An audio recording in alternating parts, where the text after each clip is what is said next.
इस संपूर्ण तैयारी के लिए एमडी क्लासेस लेकर आ चुका है विश्वास बैच। और इस बैच में हम वो सारी खास बातें करने वाले हैं जिसके थ्रू अगर आप बिगिनर हैं या एवरेज हैं तो आसानी से सिलेक्शन ले सकते हैं। इस बैच में हम लाइव क्लासेस के साथ जो बोर्ड वाली पीडीएफ होगी वो भी आपको मिलेगी और टीचर के द्वारा लिखे गए आपको नोट्स भी देखने को मिलेंगे। साथ ही साथ पहली बार आपको ऐसा देखने को मिल रहा होगा कि एक दिन में जितनी क्लासेज होंगी, जितनी चीजें आपको पढ़ाई जाती हैं, उसके हिसाब से आपको 10 क्वेश्चन क्विज के रूप में भी दिए जाते हैं, जिससे आप ये समझ पाते हैं कि परीक्षा में यहाँ से कैसे प्रश्न बन सकते हैं। और इतनी सारी चीजें विश्वास बैच की आपको सिर्फ और सिर्फ मिल रहा होगा मात्र 699 रुपए में। तो देर किस बात की, अभी कर रहे होंगे, क्लासेस का बर्डन उतना ही बढ़ता जाएगा और आप उतना ही पीछे होते जाएंगे। मान लीजिए कोई भी समस्या परेशानी आ गई तो दिए गए नंबरों पर कॉल या व्हाट्सएप जरूर करिएगा। धन्यवाद। RRB NTPC.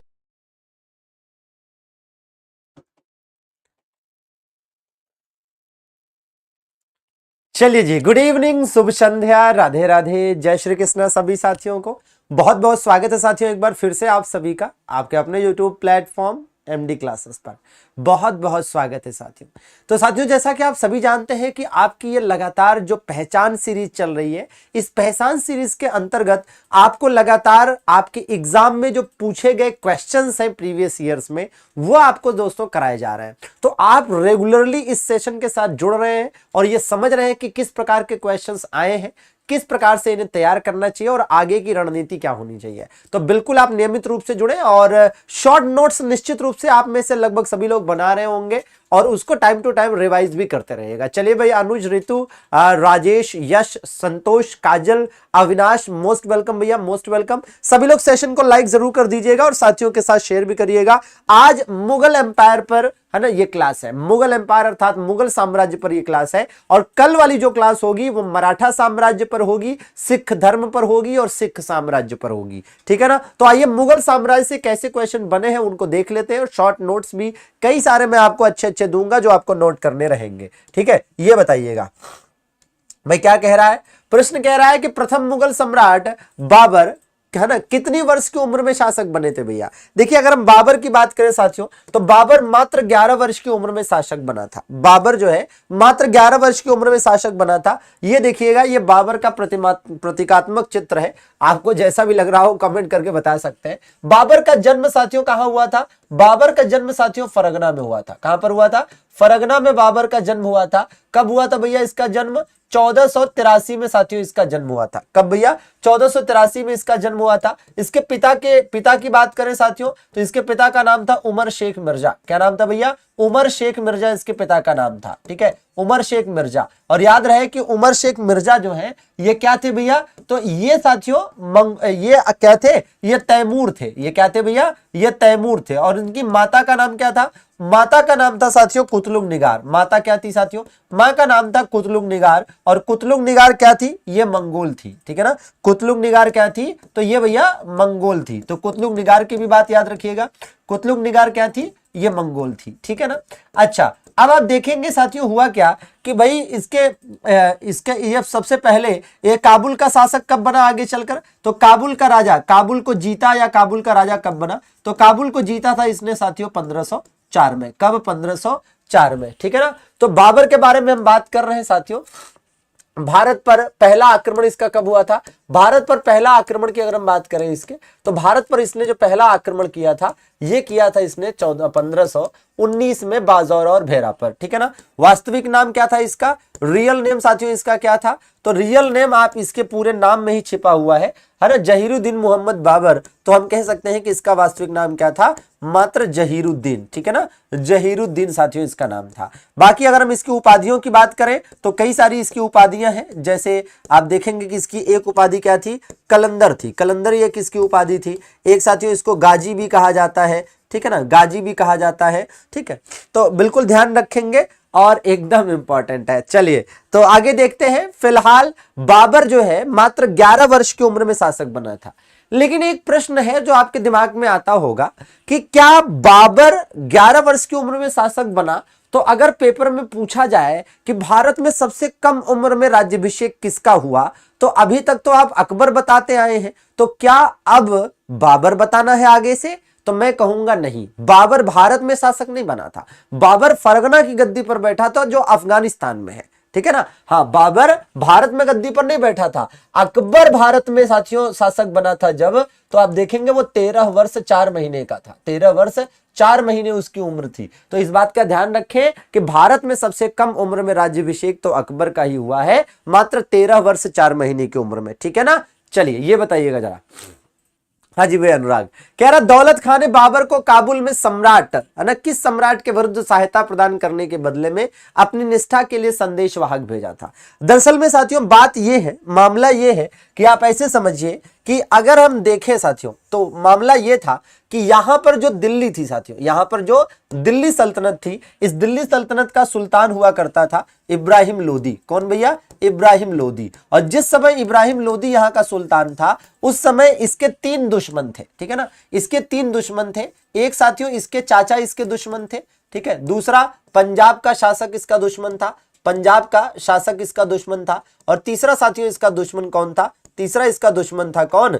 तो भैया तीसरा इसका दुश्मन थे मेवाड़ के राजा, ठीक है ना, मेवाड़ के राजा राणा सांगा, ठीक है। तो इसके दुश्मनों की बात करें अगर, तो भैया एक राणा सांगा इसके दुश्मन है, ठीक है। राणा सांगा इसके एक दुश्मन थे इस समय पे, ठीक है। और कौन दुश्मन था भैया? तो इसके एक दुश्मन थे भैया इसके चाचा आलम खां लोधी। कौन भैया? आलम खां लोधी भी इसके दुश्मन थे। और एक साथियों पंजाब का शासक इसका दुश्मन था जिसका नाम था दौलत खां। तो ये तीनों साथियों इसके दुश्मन थे। किसके भैया? इब्राहिम लोधी के। तो अब होता यह है कि इब्राहिम लोधी के खिलाफ यहां से बाबर को बुलाया गया, ठीक है ना। बाबर को इन तीनों लोगों ने आमंत्रित किया, इन्होंने भी आमंत्रित किया, इन्होंने भी आमंत्रित किया और इन्होंने भी आमंत्रित किया। तो इन तीनों लोगों ने बाबर को आमंत्रित किया था इब्राहिम लोधी के खिलाफ। तो इब्राहिम लोधी के खिलाफ बाबर को आमंत्रित करने वाले दौलत खां लोधी थे, क्योंकि उनको लगा दौलत खां लोधी के बेटे को इब्राहिम लोधी ने मारा था इसलिए दुश्मनी थी, तो वो अपना बदला लेना चाहता था। आलम खां लोधी इसलिए भाई दुश्मन था क्योंकि आलम खां को लगता था कि बाबर आकर अगर इब्राहिम लोधी को मार दे तो दिल्ली की गद्दी मुझे मिल जाए। राणा सांगा की दुश्मनी तो थी ही थी, राणा सांगा को लगता था कि इब्राहिम लोधी को हराकर बाबर चला जाए तो भैया दिल्ली जो है ना मैं अपने राज्य में मिला लूं, ठीक है। तो सबके अपने अपने स्वार्थ थे साथियों, जिसकी वजह से इन्होंने बुलाया था, ठीक है ना। तो इब्राहिम लोधी के खिलाफ बाबर को आमंत्रित किया गया, नहीं तो बाबर की हिम्मत नहीं थी कि दिल्ली पर है ना हमला किया जाए। और वो बाबर आकर फिर क्या करता है, तो आप जानते हैं कि बाबर और इब्राहिम लोधी के बीच में 1526 में युद्ध होता है और इसी युद्ध को आप पानीपत के प्रथम युद्ध के नाम से जानते हैं, ठीक है। अब आपके दिमाग में यह आएगा जरूर कि सर क्या इनमें से किसी को फायदा मिला? क्या इनमें से ये जो 3 लोगों ने आमंत्रित किया था, क्या इनमें से किसी को फायदा मिला? कोई फायदा नहीं मिला, ठीक है ना। बाबर आया और बाबर ने दिल्ली पर आक्रमण करने से पहले तो दौलत खां लोधी को मार दिया। बाबर ने आक्रमण किया, दिल्ली पर आक्रमण करने से पहले दौलत लोधी को मार दिया। क्यों? क्योंकि उसको लगता था कि दौलत खां लोधी जो अपनों का नहीं हुआ वो मेरा क्या होगा, है ना। मैं दिल्ली जाऊं आक्रमण करने और आक्रमण करके वापस लौटूं तो क्या भरोसा है कि दौलत खां लोधी मुझे जाने दे, ठीक है। और राणा सांगा वाले मामले में क्या हुआ, तो राणा सांगा के साथ तो बाबर का युद्ध ही हो गया, ठीक है। राणा सांगा को लगता था कि बाबर आएगा, मारेगा, पीटेगा, फिर चला जाएगा, ठीक है। लेकिन बाबर ने तो भारत में रहने का निश्चय कर लिया, तो राणा सांगा के साथ खानवा का युद्ध हो गया और आलम खां लोधी का तो पता ही नहीं चला कहां गए, ठीक है ना। तो इनमें से किसी को भी बाबर को आमंत्रित करके फायदा नहीं मिला, ठीक है। चलिए बल्कि नुकसान ही हुआ, ये बताइएगा। हाँ जी भैया, है ना। इसलिए कहते हैं कि कभी भी दुश्मन से हाथ नहीं मिलाना चाहिए, है ना। अगर घर की बात है तो घर में निपटा लेना चाहिए, चाहे कितनी भी, ठीक है, आपस में सामंजस्य ना बैठ रहा हो, कितनी भी आपस में दुश्मनी हो। चलिए ये बताइए, मुगल साम्राज्य के शासनकाल के दौरान गैर मुस्लिम व्यक्तियों पर लगाए जाने वाले टैक्स को क्या कहा जाता था? भैया जजिया कहा जाता था। तो आइए जरा जजिया के बारे में हम आपको चीजें बताते हैं कि क्या क्या मामला है। तो साथियों जजिया के बारे में सबसे पहले आपको, है ना, एक बात ध्यान रखिए कि भैया एकदम बिल्कुल वीके का जी के अंदाज में आपको बताऊंगा, एक एक पॉइंट नोट करिएगा। तो पहली बात तो ये हो गई कि गैर मुस्लिमों से लिया जाता था, ठीक है ना, गैर मुस्लिमों से लिया जाने वाला कर था, ठीक है ना। हाँ जी, गैर मुस्लिमों से लिया गया, ठीक है ना। ये किससे लिया जाता था भैया? ये गैर मुस्लिमों से लिया जाने वाला टैक्स था। दूसरी बात ये ध्यान देनी है कि भारत में पहली बार किसने लगाया था? तो भारत में पहली बार इस टैक्स को किसने लगाया? पहली बार, ठीक है, मोहम्मद बिन कासिम ने सिंध के लोगों पर लगाया था, ठीक है ना। सिंध में लगाया, पहली बार सिंध में लगाया था, क्योंकि मोहम्मद बिन कासिम पहला मुस्लिम आक्रमणकारी है जिसको जीत मिली भारत में। मोहम्मद बिन कासिम ने सिंध पर आक्रमण किया था 712 में और जीता था ना, तो वहीं पर सबसे पहले लगाया। फिर आगे चलकर आप देखेंगे कि भैया मोहम्मद फिरोज तुगलक ब्राह्मणों पर भी जजिया लगाने वाला पहला शासक हुआ। ब्राह्मणों पर भी, ठीक है, ब्राह्मणों पर भी लगाने वाला पहला शासक हुआ, लगाने वाला पहला सुल्तान हुआ साथियों, ठीक है ना। हाँ जी, पहला सुल्तान हुआ या पहला शासक हुआ, ठीक है। अब ध्यान दीजिए कि भैया एक नाम है भाई जैनुल आबदीन का। जैनुल आबदीन क्यों इंपॉर्टेंट है? जैनुल आबदीन इसलिए इंपॉर्टेंट है क्योंकि यह पहला मुस्लिम शासक है जिसने जजिया बैन किया, ठीक है ना।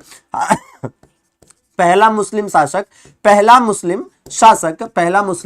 शासक जिसने जजिया बैन किया, ठीक है ना, जिसने जजिया बैन किया। और इसी वजह से साथियों इसे क्या कहा जाता है? इसे कश्मीर का अकबर कहा जाता है, ठीक है ना। इसे क्या किया भैया? जजिया बैन किया, इसी वजह से इसे कश्मीर का अकबर कहते हैं। आगे चलकर आप देखेंगे तो अकबर ने साथियों इसको बैन किया, अकबर ने इसको बैन किया। अकबर के द्वारा इसे कब बैन किया गया? अकबर ने साथियों इसको बैन किया था एग्जैक्टली अगर आप देखेंगे तो 1564 में अकबर ने इसे बैन कर दिया।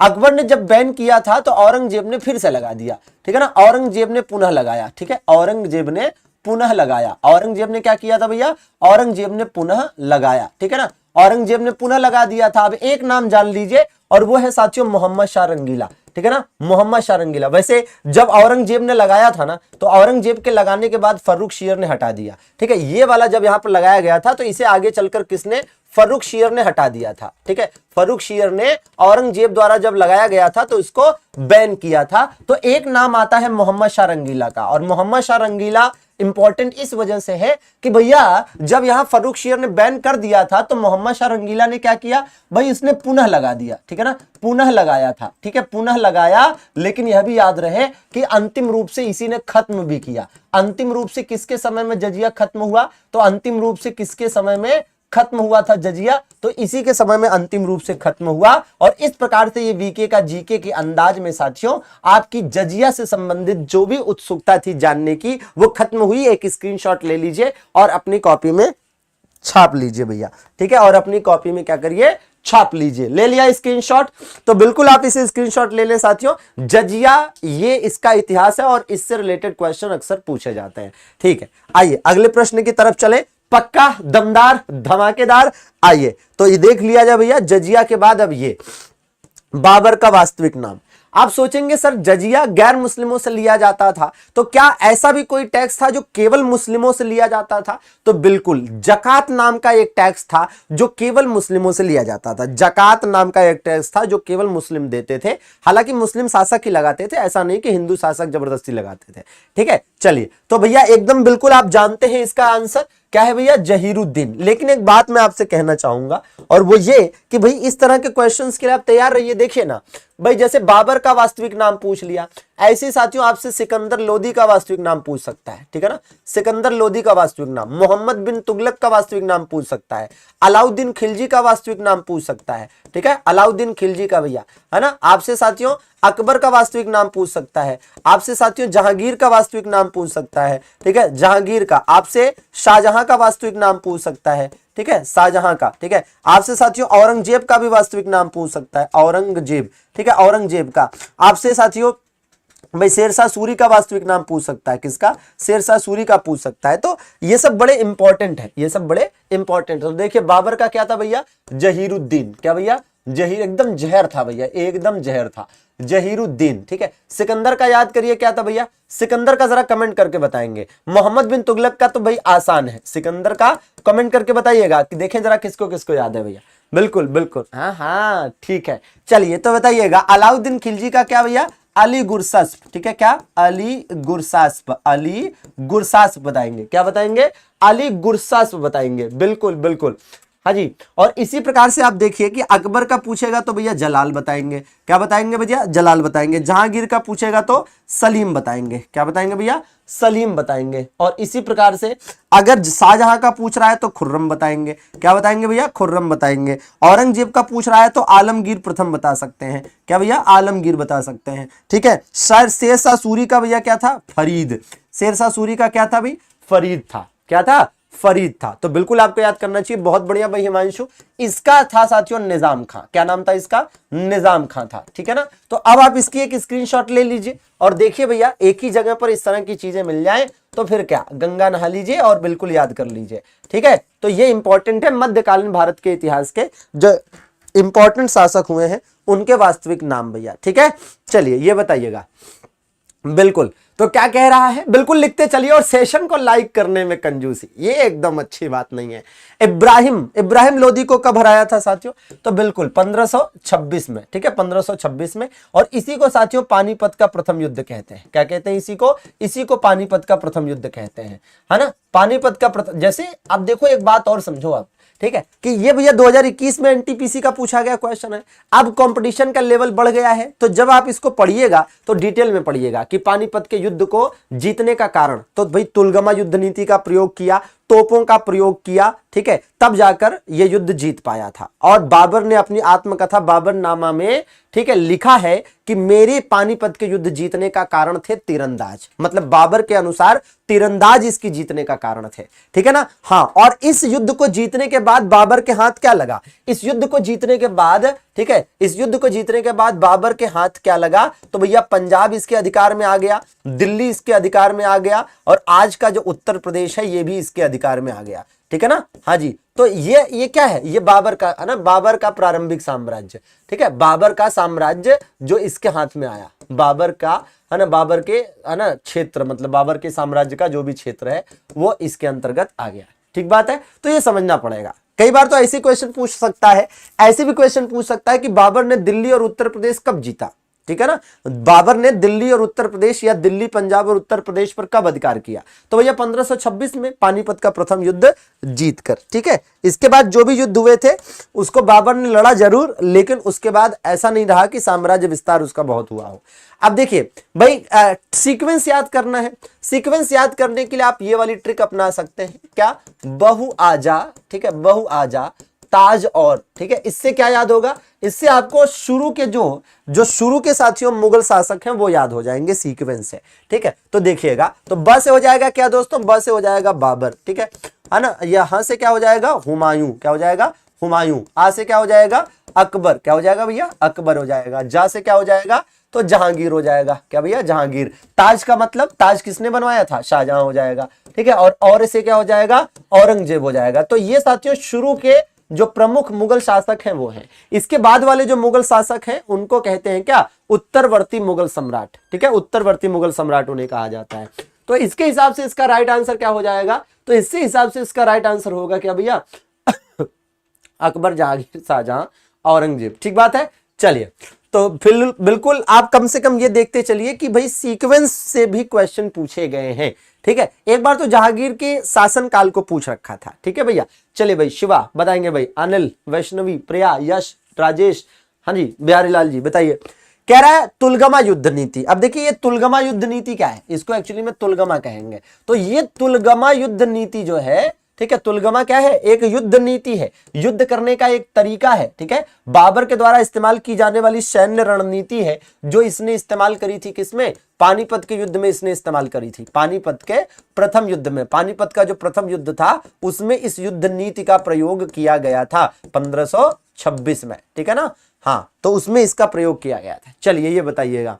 हाँ, इसने जो युद्ध नीति थी वो मंगोलों से सीखी थी। जैसे बाबर ने बंदूकें चलाना ईरानियों से सीखा था, घुड़सवारी तुर्कों से सीखी थी, और युद्ध नीति मंगोलों से सीखी। ठीक है ना। तो ये क्वेश्चन भी है। जैसे अब क्या है कि बाबर ने किससे क्या सीखा? बाबर ने किससे क्या सीखा? तो आप इसमें देखेंगे कि जैसे है क्या कि इसने बंदूकें चलाना किसने सीखा? बंदूकें। ठीक है ना, बंदूकें चलाना किससे सीखा था इसने? इसी प्रकार से इसने घुड़सवारी किससे सीखी थी? घुड़सवारी किससे सीखी थी? और इसी प्रकार से इसने जो युद्ध नीतियां सीखी थी वो किससे सीखी थी? ठीक है, तो युद्ध नीतियां। ठीक है, हाँ जी। तो कहने का मतलब है कि इस तरह के भी क्वेश्चन पूछे जाते हैं। तो बंदूकें चलाना इसने ईरानियों से सीखा था। ठीक है, घुड़सवारी किससे सीखी थी? तुर्कों से सीखी थी। ठीक है, और युद्ध नीतियां मंगोलों से सीखी थी। तो एकदम बिल्कुल आपके दिमाग में बैठना चाहिए भैया। राइट आंसर क्या हो रहा है? राइट आंसर क्या हो रहा है भैया? तो राइट आंसर हो जाएगा इसका गाजी मान लिया गया खानवा का युद्ध जीतने के बाद। ठीक है ना।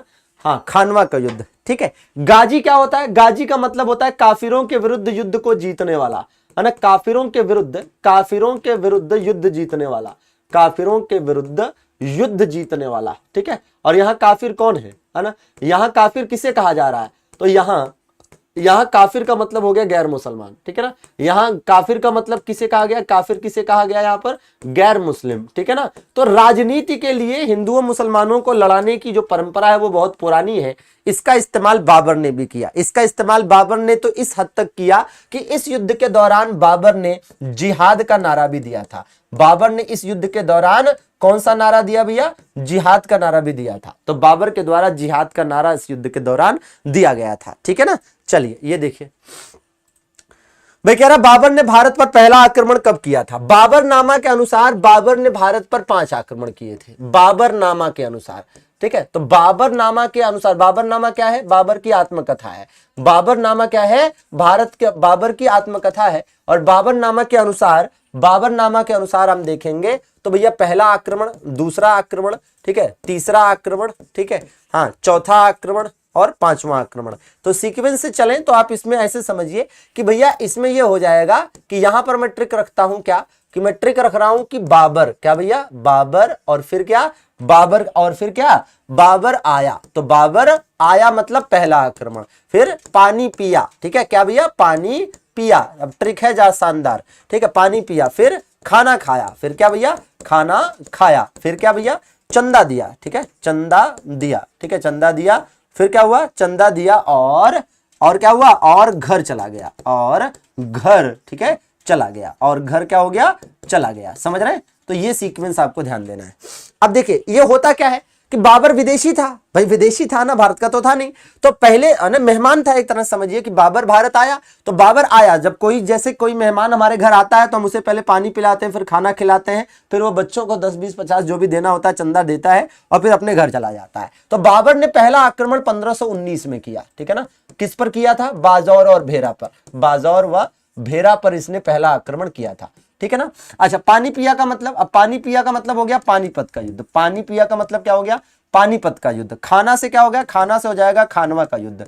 खाना से क्या हो जाएगा? खानवा का युद्ध। चंदा से क्या हो जाएगा? चंदेरी का युद्ध। चंदेरी का युद्ध, है ना। घर से क्या हो जाएगा? घाघरा का युद्ध। ठीक है, घाघरा का युद्ध। और चला गया का मतलब क्या? चला गया का मतलब डेथ। चला गया का मतलब डेथ। ठीक है ना, अब देखिए भाई इसमें आप देखिए क्या सीक्वेंस, यहां पर आपने एक बार याद किया कि भाई पानीपत का युद्ध 1526 में हुआ, तो 1526 के बाद ये 1527, ये 1528, ये 1529 और ये 1530। सीक्वेंस से याद रहेगा। ठीक है, सीक्वेंस से याद रहेगा। और जब 1530 में इसकी डेथ हुई, जब 1530 में इसकी डेथ हुई है तो इसे जहां दफनाया गया उसका नाम रखा गया आराम बाग। ठीक है ना, आराम बाग में दफनाया गया। ठीक है ना, आराम बाग में इसे दफनाया गया। तो क्या ऐसे याद कर सकते हैं? आराम बाग में दफनाया गया जो कि आगरा में था, हालांकि बाद में इसका मकबरा, है ना, अकबर काल में काबुल में बना। तो ऐसे याद करिए कि 26, 27, 28, 29, 30 लगातार लड़ता रहा और जब लड़कर थक हार गया, मर गया, तो आराम मिला इसको, आराम बाग में दफन कर दिया गया। ले भाई तू अब आराम कर ले। ठीक है ना, तो इस बात का ध्यान देना है भैया। ठीक है, इस बात का ध्यान देना है। और इस प्रकार से ये ट्रिक आपके लिए सुपर डुपर हिट है और पूरा फिट है। ठीक है ना, चलिए तो बिल्कुल याद करना है भैया 1519। और बाजार और भेरा पर जब आक्रमण हुआ था तो इसी में पहली बार तोपों का इस्तेमाल हुआ था। ठीक है, पहली बार तोपों का इस्तेमाल, कहीं कहीं पर पानीपत का युद्ध दिया रहता है लेकिन इसमें भी पहले ना तोपों का इस्तेमाल हुआ था बाजार और भेरा वाले मामले में। ठीक है ना भैया ठीक है, तो आप ऐसे ही साथियों, ट्रिक है, शानदार है, तो आप ऐसे ही, है ना, स्क्रीनशॉट ले लीजिए और बिल्कुल वीके का जी के अंदाज, शानदार, जबरदस्त, जिंदाबाद, है ना। चलिए ये बताइए, हाँ जी भाई, तो क्या कह रहा है? घाघरा का युद्ध कब लड़ा गया भाई? घाघरा का युद्ध कब लड़ा गया, है ना भैया? हाँ बिल्कुल बिल्कुल, शानदार शानदार। कह रहा है भैया घाघरा का युद्ध कब लड़ा गया? तो घाघरा का युद्ध लड़ा गया था, ठीक है, एकदम लास्ट में, यही तो लड़ा गया था एकदम लास्ट में। अब इसमें किसको हराया वो भी आप चाहें तो यहीं पर मेंशन कर दूं। ठीक है, देखिए भाई, जैसे पहला युद्ध है पानीपत वाला युद्ध, तो इसमें इब्राहिम लोदी को हराया था। किसको हराया था? इब्राहिम लोदी को हराया था। इब्राहिम लोदी को हराया जो दिल्ली के शासक थे। दूसरे वाले में राणा सांगा को हराया। ठीक है, राणा सांगा, और राणा सांगा कहां के शासक थे? राणा सांगा भैया मेवाड़ के शासक थे। तीसरे वाले में मेदनी राय को हराया था, मेदनी राय। ठीक है, मेदिनी राय मालवा के शासक थे, ठीक है ना, मेदिनी राय को हराया, मालवा के शासक थे। और घाघरा के युद्ध में हराया था किसको भैया, घाघरा के युद्ध में महमूद लोदी को हराया था। और महमूद लोदी बिहार और बंगाल की संयुक्त अफगान सेना को लीड कर रहा था, ठीक है, महमूद लोदी को हराया था जो बिहार और बंगाल की संयुक्त अफगान सेना को लीड कर रहा था, ठीक है। तो ये आपको ध्यान देना है, ठीक है। चलिए, अच्छा, घाघरा के युद्ध के बारे में एक बात यह भी जान लीजिए कि भैया जल व थल दोनों पर लड़ा गया, जल प्लस थल दोनों पर लड़ा गया, जल प्लस थल दोनों पर लड़ा गया भारत के इतिहास का पहला युद्ध, दोनों पर लड़ा गया, ठीक है, लड़ा गया पहला युद्ध, ठीक है। तो ऐसा पहला युद्ध था जो जल थल दोनों पर हुआ, ठीक है ना, ऐसा पहला युद्ध था जो जल थल दोनों पर हुआ, ठीक है ना। हाँ, चलिए ये बताइए भैया, निम्नलिखित में से किस बाजौर और भेरा पंजाब है ना, जो पाकिस्तान में आज की डेट में पंजाब है, उस वाले क्षेत्र में बाजौर और भेरा हुआ करता था। क्या बात है भैया, 300वां लाइक पूरा होने में, 13 शतक पूरा होने में 3 लाइक बाकी हैं, तो दौड़ाइए जरा। निम्नलिखित में से किस वंश के शासकों को सुल्तान नहीं कहा गया, तो भैया मुगल वंश के शासकों को सुल्तान न कह के क्या कहा गया है, बादशाह कहा गया है। क्या कहा गया है, बादशाह कहा गया है। सुल्तान कहा जाता था दिल्ली सल्तनत में, दिल्ली सल्तनत के शासकों को सुल्तान कहा गया है, ठीक है ना। अच्छा, इनमें से किसने अपने साम्राज्य को संगठित एवं मजबूत बनाने के लिए सिंधु घाटी से लेकर सोनार घाटी तक, ठीक है, एक सड़क का निर्माण कराया। तो ये तो वही है, एक्चुअली में क्या है कि प्राचीन काल में जो उत्तरापथ होती थी, ठीक है, प्राचीन काल में जो उत्तरापथ होती थी, इसके बारे में बताया है, ये कच्ची सड़क थी और इसको क्या किया भैया, इसको शेरशाह सूरी ने पक्की करा दिया, तो इसका नाम हो गया सड़क ए आजम।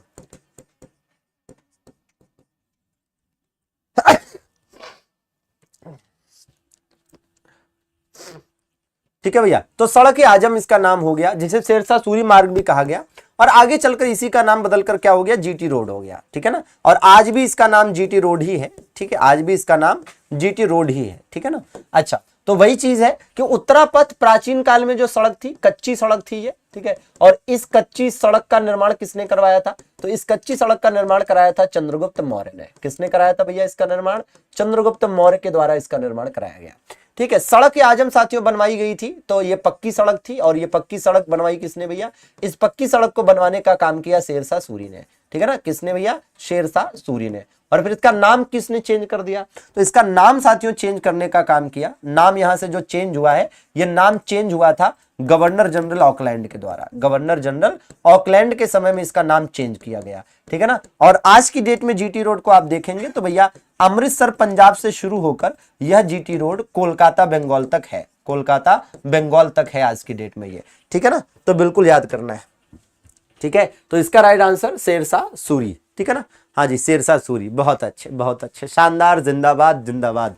ठीक, ये बताइए, तो भैया एक एक करके समझते चलेंगे। शेरशाह सूरी का मकबरा कहाँ स्थित है साथियों, शेरशाह सूरी का मकबरा, तो ये तो आप सब जानते हैं कि सासाराम बिहार में स्थित है इसका मकबरा, सासाराम बिहार में स्थित है इसका मकबरा। तो अगर साथियों हम इंपॉर्टेंट मकबरों की बात करें तो मैं आपको मकबरे सारे एक जगह पर बता दूंगा, एकदम चिंता ना करें, बस जुड़े रहिए, जितने इंपॉर्टेंट मकबरे हैं। बताइए फिलहाल इसका, शेरशाह सूरी अथवा शेर खां का वास्तविक नाम बता चुके हैं साथियों आपको कि फरीद था। सारे वास्तविक नाम जितने इंपॉर्टेंट है सब एक जगह आपको लिखवा चुके हैं। ये बताइए फिलहाल, कह रहा है कन्नौज की लड़ाई में शेरशाह सूरी द्वारा हुमायूं को, अब देखिए इसमें आपको एक ट्रिक याद करना होता है, और वो ट्रिक क्या है भैया, वो ट्रिक है भैया चौक गए, है ना, या यूं कह लीजिए दे चौके हुमायूं सर। क्या भैया, दे चौके हुमायूं सर, है ना, इस ट्रिक से फायदा हो जाएगा, दे चौके हुमायूं सर, ठीक है, दे चौके हुमायूं सर। अब इस ट्रिक को आप देखिएगा कि भैया क्या हो जाएगा, भाई हुमायूं इसमें है तो इसका मतलब ये हुमायूं का युद्ध है, और दे से क्या हो जाएगा, देवरा का युद्ध, ठीक है ना, देवरा का युद्ध हो जाएगा भैया, देवरा का युद्ध, ठीक है, 1531, ठीक है। चौ से क्या हो जाएगा, चौसा का युद्ध, ठीक है, चौसा का युद्ध 1539, ठीक है। और क से क्या हो जाएगा, कन्नौज, कन्नौज या बिलग्राम का युद्ध, कन्नौज या बिलग्राम, कन्नौज या बिलग्राम का युद्ध, ठीक है, 1540, 1540। और ये क्या हो जाएगा, सरहिंद का युद्ध, क्या भैया, सरहिंद का युद्ध 1555, ठीक है, 1555, ठीक है। तो भैया इसमें क्या हुआ, इसमें भाई हम देखेंगे कि हुमायूं ने किसको हराया, हुमायूं ने महमूद लोदी को हराया। किसको हराया, महमूद लोदी, ठीक है, किसको हराया था, महमूद लोदी को हराया था, वही महमूद लोदी जो घाघरा के युद्ध में बाबर से हारा था, ठीक है ना, महमूद लोदी को हराया। इन दोनों में क्या हुआ भैया, तो हुमायूं शेरशाह सूरी से हारा, हुमायूं शेरशाह सूरी से हारा, शेरशाह सूरी से हारा था, ठीक है ना, से हारा, ठीक है। और इसमें क्या भैया, इसमें किसको हराया था, तो इसमें सूरी वंश के अंतिम शासक है ना सिकंदर शाह सूरी को हराया, सिकंदर शाह सूरी को हराया, सिकंदर शाह सूरी को हराया और पुनः दिल्ली की गद्दी प्राप्त की, ठीक है, पुनः दिल्ली की गद्दी प्राप्त की, ठीक है भैया। तो बिल्कुल याद करने की जरूरत है और ये सीक्वेंस आपको याद रहेगा, ठीक है, ये सीक्वेंस अगर याद रहेगा है ना, इस ट्रिक से आराम से सीक्वेंस भी याद हो जाएगा, तो आपको याद करना है, ठीक है ना, आपको सीक्वेंस एज इट इज याद कर लेना है, ठीक है अजी। बिल्कुल बढ़िया बढ़िया ट्रिक्स और बढ़िया बढ़िया कंसेप्ट आपको मिलते रहेंगे, जुड़े रहिए और अपने लिए शॉर्ट नोट्स तैयार करते रहिए, जो आपके लिए सफलता की चाबी साबित होगी। ये बताइए, शेरशाह सूरी द्वारा किए गए चांदी के सिक्के, भाई चांदी का सिक्का जो शेरशाह सूरी ने चलवाया था उसका नाम था रुपया। अब यह भी ध्यान दीजिएगा कि ऐसे ही एक सिक्का है जिसको रूपक या रुपयका कहा गया, तो रूपक या रुपयका नाम का जो चांदी का सिक्का था, सिल्वर क्वाइन था साथियों, ये कब चला करता था, ये गुप्त काल में चला करता था। कब चला करता था, तो गुप्त काल में इसे रूपक या रुपयका कहा गया है, जबकि शेरशाह सूरी द्वारा जो चलाया गया उसे रुपया कहा गया है, ठीक है ना। तो रुपया नाम का सिक्का सबसे पहले शेरशाह सूरी ने चलवाया था, ठीक है। पानीपत की दूसरी लड़ाई, भाई पानीपत की 3 लड़ाइयां हुई, ठीक है, पानीपत की 3 लड़ाइयां हुई, ठीक है। तो अगर हम पानीपत के युद्ध की बात करते हैं तो पानीपत का जो युद्ध है 3-3 हुआ है। कब कब हुआ है भैया, है ना, पानीपत के 3-3 युद्ध, ठीक है। तो पहला, दूसरा और तीसरा, तो 3 पानीपत के युद्ध हुए, 1526, 1556, ठीक है, 1556 और 1761, ठीक है ना, 1761, ठीक है। तो ये 3 युद्ध हुए हैं। इसमें आप देखेंगे कि भाई 1526 किसके किसके बीच, बाबर, है ना, बाबर ने इब्राहिम लोदी को हराया, बाबर ने इब्राहिम लोदी को हराया, ठीक है ना, इब्राहिम लोदी को हराया, ठीक बात है, बाबर ने इब्राहिम लोदी को हराया। इसमें क्या हुआ भैया, इसमें भैया अकबर ने हेमू को हराया, अकबर ने हेमू को हराया, अकबर ने हेमू को हराया, ठीक है ना, अकबर ने हेमू को हराया, ठीक है। पानीपत हरियाणा में है, ठीक है। और इसमें क्या हुआ था भैया, भाई अफगानों ने मराठों को हराया, अफगानों ने मराठों को हराया, अफगानों ने मराठों को हराया, ठीक है, अफगानों ने मराठों को हराया, बिल्कुल याद रहेगा, ठीक है। तो एकदम एज इट इज नोट कर लेंगे भैया। तो पानीपत की दूसरी लड़ाई में हेमू, हेमू कौन है, दिल्ली का अंतिम हिंदू सम्राट कहा जाता है, दिल्ली का, भारत का अंतिम हिंदू सम्राट हर्षवर्धन, ठीक है, हाँ जी बिल्कुल, 1761 में हुआ था, बिल्कुल सही बात है, ठीक है। तो ये कब हुआ था भैया, ये 1761 में हुआ था, ठीक है, 1761 में, ठीक। चलिए बहुत बढ़िया, हाँ इसका मतलब पैनी नजर बनी हुई है, वेरी गुड, ठीक है। तो ये बताइए, तो पानीपत की लड़ाई साथियों हरियाणा में हुई, हरियाणा में पानीपत के साथ साथ आगे देखेंगे आप तराइन का युद्ध भी हुआ है, ठीक है, और करनाल का युद्ध भी हुआ है, कुरुक्षेत्र का युद्ध भी हुआ है। तो हरियाणा में 4 है ना युद्ध स्थलियां हैं, 4 युद्ध स्थलियां, पानीपत, करनाल, तराइन और कुरुक्षेत्र, ठीक है ना। चलिए बताइए भैया, बिल्कुल बिल्कुल बिल्कुल भाई राहुल। चलिए निम्नलिखित में से किसने स्वामी हरिदास से 11 वर्ष तक संगीत सीखा था, तो भैया तानसेन ने, ठीक है, तानसेन ने 11 वर्ष तक संगीत सीखा। तानसेन आप जानते हैं कि तानसेन जो है, तानसेन के नाम पर मध्य प्रदेश सरकार तानसेन पुरस्कार देती है। तानसेन संगीत समारोह भी ग्वालियर में होता है। तानसेन को कंठभरणवाणी विलास भी कहा जाता है, अकबर के 9 रत्नों में से एक थे, ठीक है ना। चलिए तो भाई देखिएगा, फतेहपुर सीकरी की अगर हम बात करते हैं तो फतेहपुर सीकरी साथियों ये अकबर के द्वारा 1571 में बसाया गया था। 1571 में किसने बसाया था इसको, इसको साथियों अकबर ने बसाया था। किसने, अकबर ने बसाया। दिल्ली तो अनंगपाल तोमर ने बसाया था, दिल्ली को किसने बसाया था, अनंगपाल तोमर के द्वारा इसे बसाया गया था, ठीक है। और आगरा को सिकंदर लोदी ने बसाया था, ठीक है ना, किसने, सिकंदर लोदी ने बसाया था, ठीक है, सिकंदर लोदी, ठीक है। चलिए आगे देखा जाए, भाई फतेहपुर सीकरी आज के हिसाब से उत्तर प्रदेश के आगरा जिले में पड़ती है, ठीक है ना। ये बताइए भाई, कह रहा है कि दीन इलाही धर्म किसने शुरू किया था, दीन इलाही धर्म। देखिए इसमें एक कंसेप्ट है, इसमें एक कंसेप्ट है, इस बात का जरा ध्यान दीजिएगा। और कंसेप्ट क्या है कि 1575, भाई 1575 में पहले तो अकबर ने इबादत खाना स्थापित करा, ठीक है, इबादत खाना स्थापित करा। और इस इबादत खाने में फतेहपुर सीकरी में इसने इबादत खाना स्थापित किया। अकबर पढ़ा लिखा तो था नहीं, तो 1575 में इसने इबादत खाना स्थापित किया और यहां विभिन्न धर्म के धर्म गुरुओं के साथ बैठकर डिस्कस करता था। तो उसे धीरे धीरे है ना चीजों का ज्ञान हुआ, धार्मिक ज्ञान हुआ। तो इसने क्या किया अकबर ने कि 1579 में महजर जारी किया, ठीक है ना। महजर जारी करके अकबर ने, ठीक है, महजर जारी करके अकबर ने अपने आप को मुस्लिम कानूनों का सर्वोच्च व्याख्याता घोषित किया, ठीक है। फिर अकबर को धीरे धीरे इतना है ना धार्मिक मुद्दों पर ज्ञान हो गया कि इसने 1582 में एक नया धर्म ही चला दिया, ये कहते हुए कि बाकी के है ना धर्मों में कुछ न कुछ कमियां हैं, तो दीन इलाही धर्म चलाया, ठीक है ना, दीन इलाही धर्म शुरू किया और इसके बाद है ना इसे मानने वाले लोगों के लिए एक नया सम्मत चला दिया और इसका नाम दिया इलाही सम्मत, ठीक है ना, इलाही सम्मत फिर इसने शुरू किया, ठीक है ना। तो आप देखेंगे अकबर जो पढ़ा लिखा नहीं था वो इस सीक्वेंस में अपने, ठीक है, धार्मिक, ठीक है, एक तरह से ज्ञान को आगे बढ़ाता चला गया और एक नया धर्म ही शुरू कर दिया, ठीक है ना। तो ये सीक्वेंस आपके लिए जरूरी रहेगा, ये कंसेप्ट जरूरी रहेगा कि कैसे कैसे इबादत खाना स्थापित किया, फिर डिस्कस किया, फिर अपने आप को महजर जारी करके कानून का, मुस्लिम कानूनों का सर्वोच्च व्याख्याता घोषित किया, फिर उसने एक नया धर्म ही चला दिया, ठीक है भैया। चलिए अगला देख लिया जाए भाई, क्या कह रहा है, कह रहा है अहमदनगर की किस रानी ने अकबर का विरोध किया था। तो बिल्कुल आपको याद रहेगा रानी दुर्गावती साथियों, ये कहां की थी, ये गोंडवाना की रानी थी, गोंडवाना की रानी थी साथियों, और इनकी राजधानी है ना मंडला थी। इस प्रश्न का राइट आंसर चांद बीबी है, जो कि कहां की थी, अहमदनगर से थी। कहां से थी भैया, अहमदनगर से थी, ठीक है ना। हाँ जी, चलिए ये बताइए, बहुत अच्छे, बहुत बढ़िया, बहुत बढ़िया। सेशन को लाइक करने में कंजूसी नहीं भैया, लाइक वाइक करते चलिए दबाकर। महत्वपूर्ण विदेशी यात्री और उनके शासकों का मतलब आपको बताना इसमें से कौन सा सुमेलित नहीं है ना, कि क्या राल्फ फिंच अकबर के समय में आया था, जी हाँ, और स्थल मार्ग से भारत आने वाला प्रथम अंग्रेज यात्री है, स्थल मार्ग से, ठीक है ना। हाँ, जबकि समुद्री मार्ग से सबसे पहले कैप्टन हॉकिंस आया था। अब्दुल रज्जाक देवराय द्वितीय के समय में आया था फारस का, बता चुके हैं आपको पिछली क्लास में। ये साथियों गड़बड़ है क्योंकि ये जहांगीर के समय में आया था। किसके समय में, जहांगीर के समय में आया, पुर्तगाली यात्री था, जहांगीर के समय में आया, पुर्तगाली यात्री था, बाकी ठीक है। इसमें मार्को पोलो के बारे में कहना चाहूंगा कि इसे मध्यकालीन, है ना, मध्यकाल में यात्रियों का राजकुमार, मध्यकाल में यात्रियों का राजकुमार कहा जाता है इसे, ठीक है। हाँ देखो, सामान्यतः आपसे कहा जाए यात्रियों का राजकुमार, है ना, यात्रियों का राजकुमार वेनसांग को कहते हैं, लेकिन मध्यकाल में यात्रियों का राजकुमार मार्को पोलो को कहा जाता है, ठीक बात है ना। चलिए बताएंगे, निम्नलिखित में से कौन सा विकल्प मुगल शासक और उसके शासनकाल के दौरान भारत आने वाले विदेशी यात्री के संदर्भ में सही सुमेलित है या नहीं है, ठीक है ना। चलिए फटाफट बताएंगे भैया, हाँ बिल्कुल बिल्कुल बिल्कुल फटाफट बताएंगे सभी लोग भाई। शुभी, अनिल, हिमांशु, वैष्णवी, बहुत बढ़िया, अनिल बहुत बढ़िया, बिहारी लाल जी बताइए। तो राइट आंसर क्या हो जाएगा, देखो भैया इसमें केवल यही एक सही सुमेलित है, ठीक है। अब यहां पर एक चीज का ध्यान दीजिएगा, क्या ध्यान देना है भैया, देखिए यहां पर ध्यान ये दीजिए कि जैसे आपने शायद पढ़ा भी होगा, और लेकिन यह है कि अच्छे कंसेप्ट के साथ पढ़िएगा कि जहांगीर के समय में दो विदेशी यात्री भारत आए थे, जिसमें से एक का नाम तो था कैप्टन हॉकिंस, आप जानते हैं कैप्टन हॉकिंस, जो कि 1608 में भारत आया, ठीक है, और एक दूसरा है टॉमस रो, ठीक है, दूसरा है टॉमस रो, और टॉमस रो कब आया था, 1615 में आया था, ठीक है ना।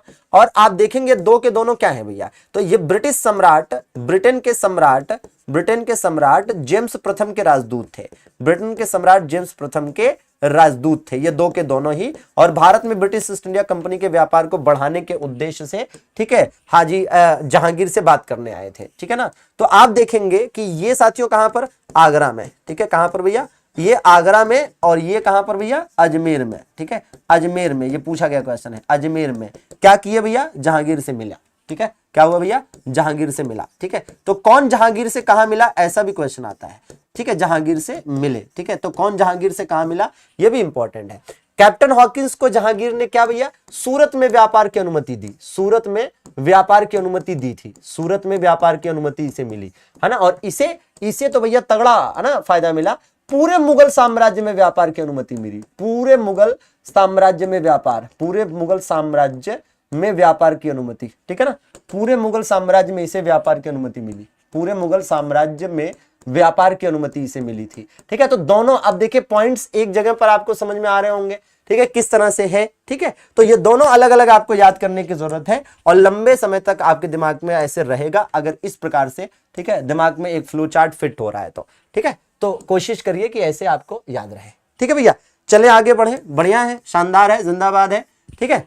आइए बिल्कुल स्क्रीनशॉट ले सकते हैं, और ये छोटे छोटे शॉर्ट नोट्स अपनी कॉपी में नोट करते चलिए। ये बताइए, हाँ जी भैया, हाँ बहुत बढ़िया भाई रिंकेश, आओ बताओ क्या कह रहा है। तख्त अकबरी, देखिए भाई अकबर का राज्याभिषेक जब हुआ था, अकबर का राज्याभिषेक, क्या आपको पता है कि अकबर का राज्याभिषेक जो है वो पंजाब के गुरदासपुर में स्थित, गुरदासपुर में, है ना, स्थित कलानौर में हुआ था। गुरदासपुर में स्थित एक जगह थी कलानौर, और जिस समय दरअसल में है ना, कहते हैं कि जिस समय अकबर का राज्याभिषेक हुआ था उस समय वास्तव में मुगल सत्ता अकबर के हाथ में थी ही नहीं। क्यों? क्योंकि दिल्ली पर हेमू का कब्जा हो चुका था और अकबर के पिता हुमायूं की डेथ हो चुकी थी और इसके संरक्षक बैरम खान ने, ठीक है, वो बड़ी मेहनत करी और इसे राजा घोषित करके यहां से, और भाई ईंटों के सिंहासन पर इसका राज्याभिषेक हुआ था। ये ईंटों का सिंहासन था साथियों, तख्त अकबरी, जहां पर इसका राज्याभिषेक हुआ मात्र 13 वर्ष 4 महीने की उम्र में। ठीक है ना। हाँ जी, देखिए इनमें से किसे खाने खाना की उपाधि दी गई? तो खाने खाना की उपाधि साथियों बैरम खान को दी गई और फिर आगे चलकर बैरम खान के बेटे अब्दुल रहीम खान खाना को यह उपाधि मिली थी।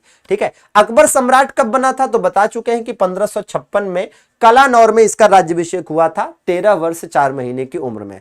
हल्दी घाटी का युद्ध देखिए जरा ध्यान से। ठीक है भैया, हल्दी घाटी के युद्ध की अगर हम बात करें साथियों तो एक बात ध्यान दीजिए भाई, 1576 में यह युद्ध हुआ। ठीक है ना।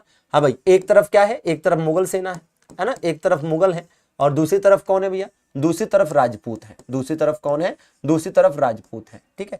अब इसमें आप यह देखेंगे कि भाई जो मुगल है ना, यहां पर राजा कौन है भैया? यहां पर राजा है अकबर, यहां पर राजा है अकबर। ठीक है। और यहां पर राजा कौन है? महाराणा प्रताप। कौन है भैया? यहां पर महाराणा प्रताप है। ठीक है, महाराणा प्रताप है। ठीक है, महाराणा प्रताप। ठीक है। तो अब क्या है मामला? अब ये है कि भाई यहां पर आप देखेंगे कि मुगल है ना, अकबर है और यहां पर महाराणा प्रताप है। इन्होंने अपना सेनापति किसे बनाकर भेजा? तो इन्होंने साथियों सेनापति बनाया मान सिंह। ठीक है, मान सिंह व आसफ खां, ये इनके सेनापति हैं। मान सिंह और आसफ खां जो है इनके सेनापति हैं। ठीक है। और यहां पर महाराणा प्रताप स्वयं सेनापति हुए और इसके अलावा इन्होंने हकीम खां सूरी को भी, ठीक है, कमान सौंपी। हकीम खां सूरी, ठीक है ना, ये अलग अलग अपने सेनापति हैं। तो बिल्कुल याद करना है कि किस तरह से चीजें हुई, ये थोड़ा सा चीजें याद करनी है। और 1576 में ये युद्ध हुआ था। ठीक है, 1576 में। ठीक है, चलिए आगे देख लिया जाए। ठीक है। हाँ, मान सिंह इसमें मुख्य सेनापति थे। मान सिंह इसमें मुख्य सेनापति थे। ठीक है। राजस्व मंत्री, अकबर के समय में राजस्व मंत्री कौन था जो शेरशाह सूरी के समय में भी था?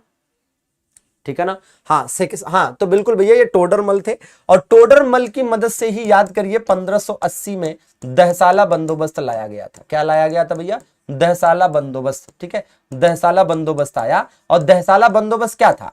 दहसाला बंदोबस्त का मतलब था कि 10 वर्षों की औसत उपज निकालकर, 10 वर्षों की औसत उपज निकालकर, ठीक है ना, हाँ, सीतापुर के लहरपुर से थे।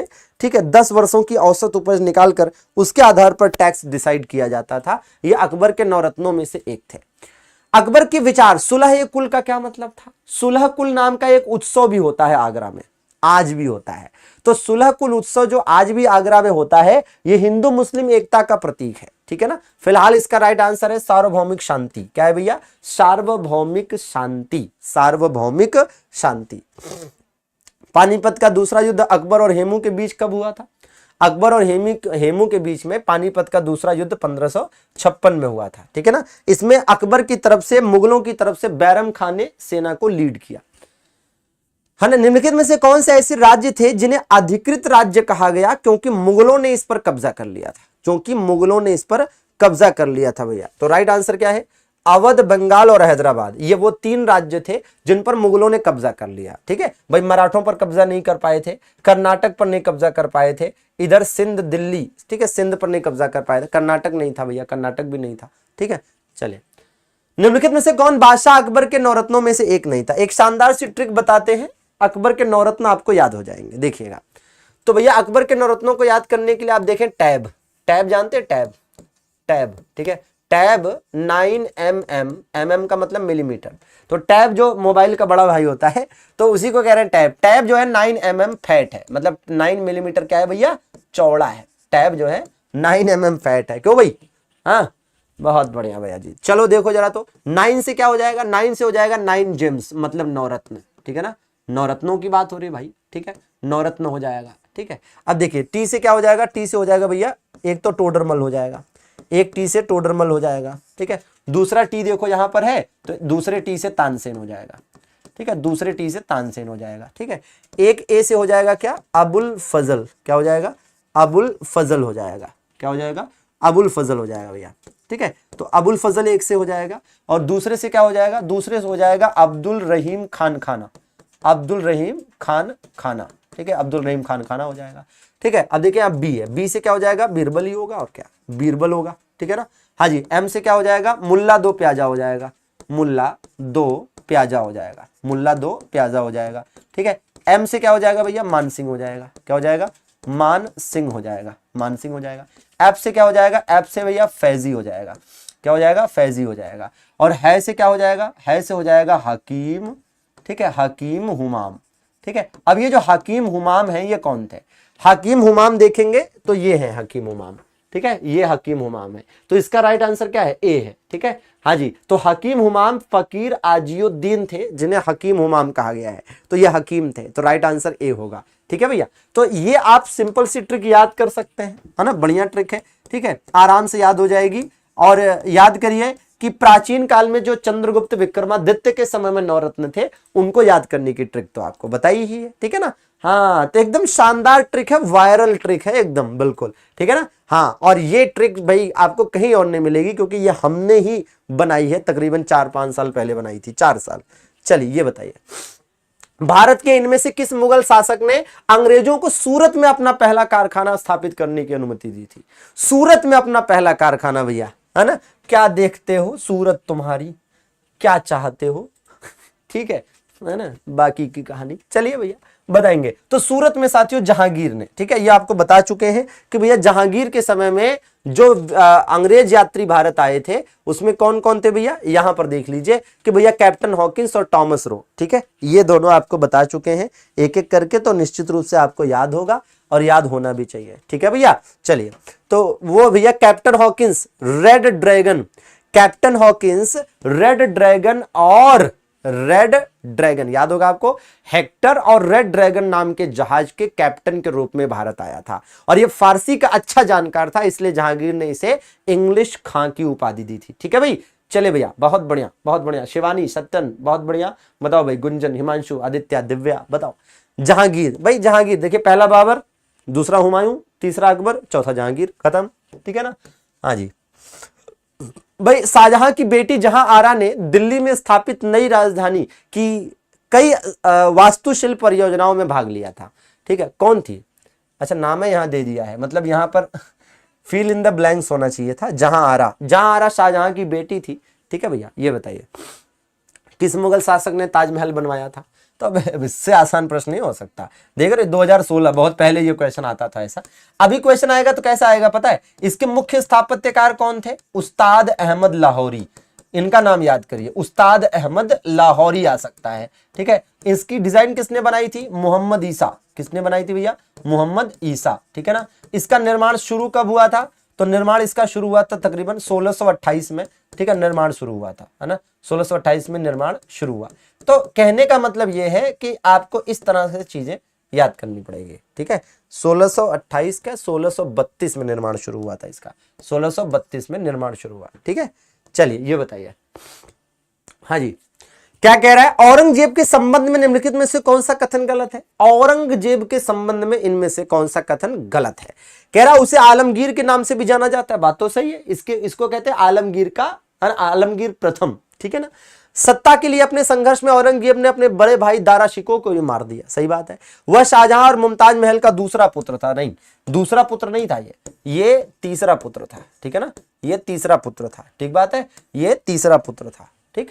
निम्नलिखित में से किस राजा को औरंगजेब ने छत्रपति शिवाजी महाराज के खिलाफ औरंगजेब ने किसे भेजा था, तो भैया मिर्जा राजा जयसिंह को भेजा था। और याद करिए मिर्जा राजा जयसिंह जो है ना, इन्होंने कब 1665 में छत्रपति शिवाजी महाराज के साथ पुरंदर की संधि की थी, ठीक है ना, पुरंदर की संधि करने के लिए विवश कर दिया था, ठीक है। तो पुरंदर की संधि है ना, एक तरह से मिर्जा राजा जयसिंह की एक बड़ी उपलब्धि थी, ठीक है, बड़ी उपलब्धि थी, ठीक है। चलिए क्या बात है भैया, सेशन को लाइक करते चलिएगा, फटाफट सेशन को लाइक करके 500 के पार पहुंचाएंगे, सभी लोग आंसर बताएंगे। रबिया उद दुर्रानी साथियों कौन थी, रबिया उद दुर्रानी औरंगजेब की पत्नी है, कौन भैया, औरंगजेब की वाइफ है, किसकी, औरंगजेब की वाइफ है, ठीक है। और ये वही औरंगजेब की वाइफ है जिसका मकबरा साथियों, जिसके मकबरे को आप दक्षिण का ताजमहल कहते हैं, जिसके मकबरे को आप क्या कहते हैं भैया, दक्षिण का ताजमहल कहते हैं। और इसका मकबरा महाराष्ट्र के संभाजी नगर जिले में औरंगाबाद में स्थित है, ठीक है ना,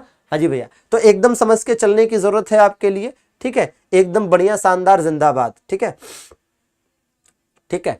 तो बिल्कुल आपको याद करना है और राइट आंसर हो जाएगा इसका दिलरास बानो बेगम। क्या हो जाएगा भैया? दिलरास बानो बेगम। हाँ, इसके मकबरे को ताजमहल की फूहड़ नकल भी कहते हैं, काला ताजमहल भी कहते हैं, दक्षिण का ताजमहल भी कहते हैं, द्वितीय ताजमहल भी कहते हैं, ठीक है ना भैया। अच्छा, धन्यवाद भाई मोनिका जी। चले भाई, काजल, प्रीति, तन्नू बताएंगे भाई। हाँ जी, रेयांश बताओ भैया, भारतीय इतिहास में किसे आलमगीर के नाम से जाना जाता है भैया? तो औरंगजेब को कहते हैं आलमगीर, ठीक है ना, औरंगजेब को आलमगीर कहते हैं। भारत का अंतिम मुगल शासक कौन था? अंतिम मुगल शासक तो या तो कहेंगे बहादुर शाह द्वितीय या तो कहेंगे बहादुर शाह जफर। क्या कहेंगे? बहादुर शाह जफर कहेंगे, ठीक है ना। चलिए, भारत में मयूर सिंहासन, देखो मयूर सिंहासन का मुख्य स्थापत्यकार कौन था? इसको जुगाड़ के साथ याद करिए। मुख्य स्थापत्यकार, मुख्य स्थापत्यकार कौन था? मुख्य स्थापत्यकार बेबादल खां। कैसे याद करोगे? ऐसे याद कर लीजिए, ठीक है, ऐसे याद कर लीजिए कि व्हेन मयूर डांसिंग देन बादल गरजिंग, है ना। जब बादल गरजते हैं तो मयूर नाचते हैं, ठीक है। हाँ जी बिल्कुल, जब बादल गरजते हैं तो मयूर नाचते हैं ना। तो बादल खां ने मयूर सिंहासन को क्या किया था, है ना, मुख्य स्थापत्यकार थे वो, ठीक है। और आप जानते हैं कि मयूर सिंहासन को किसने बनवाया था? तो भैया इसको बनवाया शाहजहां ने था। किसने भैया? शाहजहां ने इसको बनवाया था। कौन लूट ले गया? नादिर शाह अपने साथ लूट ले गया। कब लूट ले गया? ऐसा क्या किया नादिर शाह ने? तो याद होगा 1739 में करनाल का युद्ध लड़ा, है ना। करनाल के युद्ध में किसको हरा दिया? करनाल के युद्ध में मोहम्मद शाह को हराया, ठीक है ना। किसको हराया था भैया? मोहम्मद शाह रंगीला को हराया, मोहम्मद शाह रंगीला को हराया, मोहम्मद शाह रंगीला को हराया। और तख्ते ताउस, कोहिनूर हीरा ये सब अपने साथ लूट ले गया भैया। तख्ते ताउस, कोहिनूर हीरा ये सब अपने साथ क्या किया? ये लूट ले गया, ठीक है, बिल्कुल। तो इस तरह से यह भी एक क्वेश्चन बनता है कि भैया तख्त ए ताउस, इसी को कहते हैं तख्त ए ताउस। तो तख्त ए ताउस या मयूर सिंहासन पर बैठने वाला पहला अंतिम शासक कौन हुआ? पहला तो शाहजहां था, है ना। तो अंतिम कौन हुआ? तो याद रहे तख्त ए ताउस पर बैठने वाला अंतिम शासक मोहम्मद शाह रंगीला हुआ, ठीक है ना। चलिए ये बताइए, कह रहा अहमद शाह अब्दाली भारत में किस एशियाई देश से आया था? तो अहमद शाह अब्दाली, याद करिए, ये तो अहमद शाह अब्दाली वो है जिसने, है ना, भाई मराठों को हराया था। तो ये भैया आया था अफगानिस्तान से, ये अफगानी था।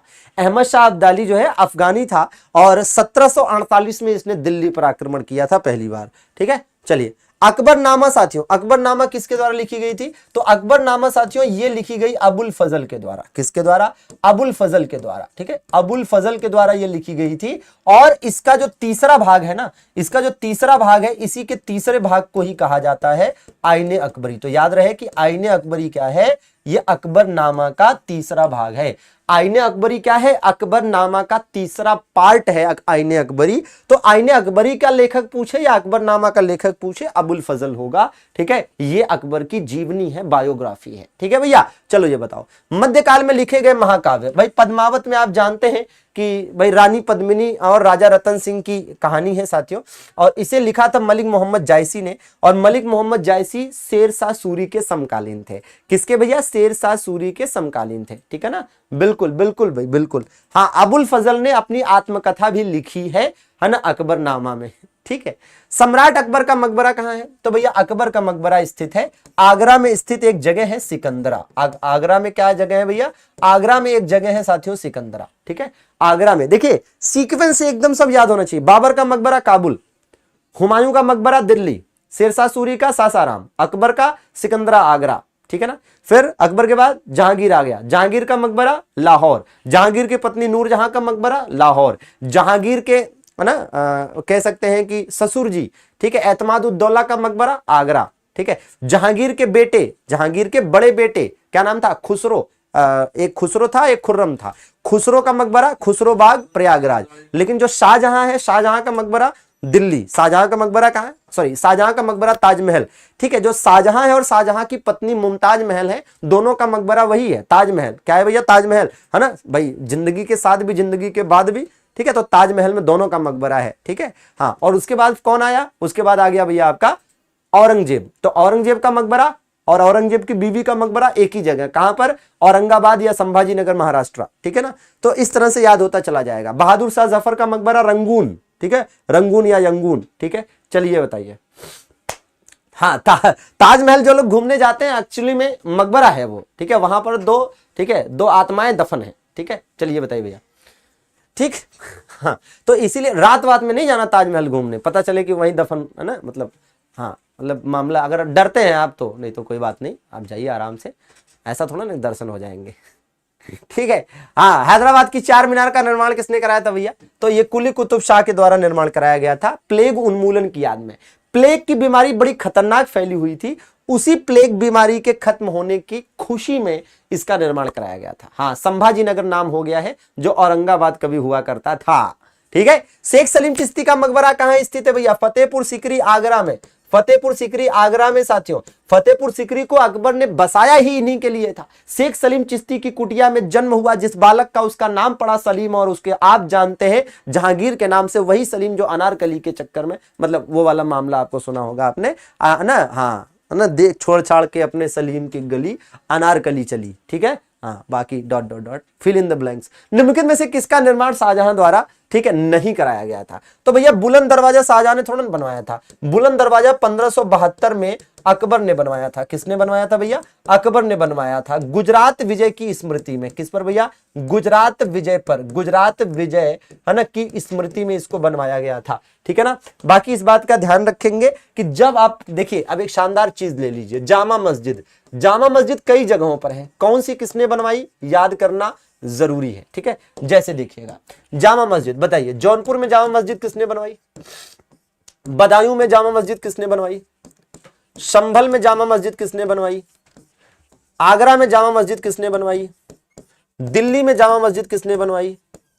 लाहौर में जामा मस्जिद किसने बनवाई? बताइए बताइए, सब छाप डालिए। देखिए भाई, जौनपुर वाली बनवाई थी हुसैन शाह सरकी ने। किसने बनवाई थी? हुसैन शाह सरकी ने बनवाई थी। ठीक है, बदायूं वाली इल्तुतमिश ने बनवाई थी। किसने?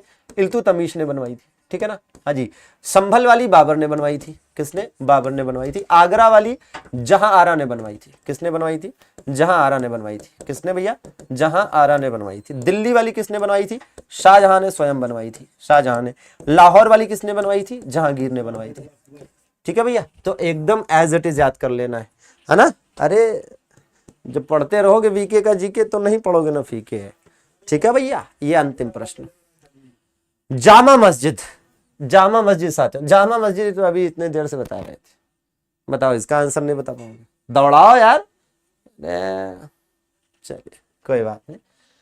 तो भैया जामा मस्जिद तो दिल्ली वाली है, ये जहां आरा ने बनवाई थी, सॉरी शाहजहां ने बनवाई थी। ठीक है, हाँ भाई साहब, चलिए इजाजत दीजिए। तो ये 50 दमदार धमाकेदार प्रश्न आपके पूरे हुए। ठीक है, और फिर मिलेंगे कल शाम को 4 बजे, और कल शाम को 4 बजे आपके लिए सबसे महत्वपूर्ण 3 टॉपिक आने वाले हैं, मराठा साम्राज्य, सिख धर्म और सिख साम्राज्य। तो इन 3 जबरदस्त टॉपिक्स के पीवाईक्यूज को पढ़ने के लिए रहिएगा तैयार कल शाम 4 बजे। ठीक है ना, और नोट्स बनते रहना चाहिए, तैयारी होती रहनी चाहिए, खबरदार जो रुके और झुके। ठीक है ना, हाँ, क्योंकि सावधानी हटी दुर्घटना घटी। ठीक है ना, और जैसे दुर्घटना घटी, ठीक है, हाँ।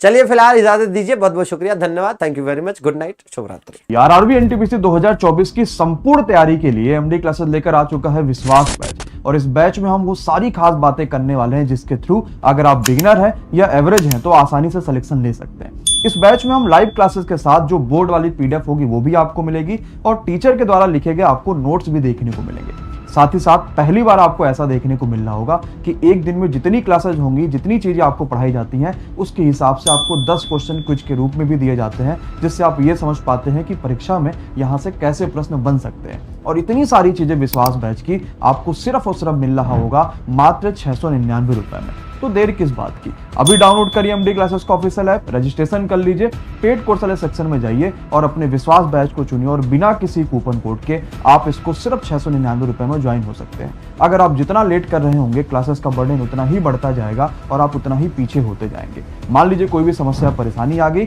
तो दिए गए नंबरों पर कॉल या व्हाट्सएप जरूर करिएगा। धन्यवाद बच्चों, शुक्रिया। आरआरबी एनटीपीसी 2024 की संपूर्ण तैयारी के लिए एमडी क्लासेस लेकर आ चुका है विश्वास बैच, और इस बैच में हम वो सारी खास बातें करने वाले हैं जिसके थ्रू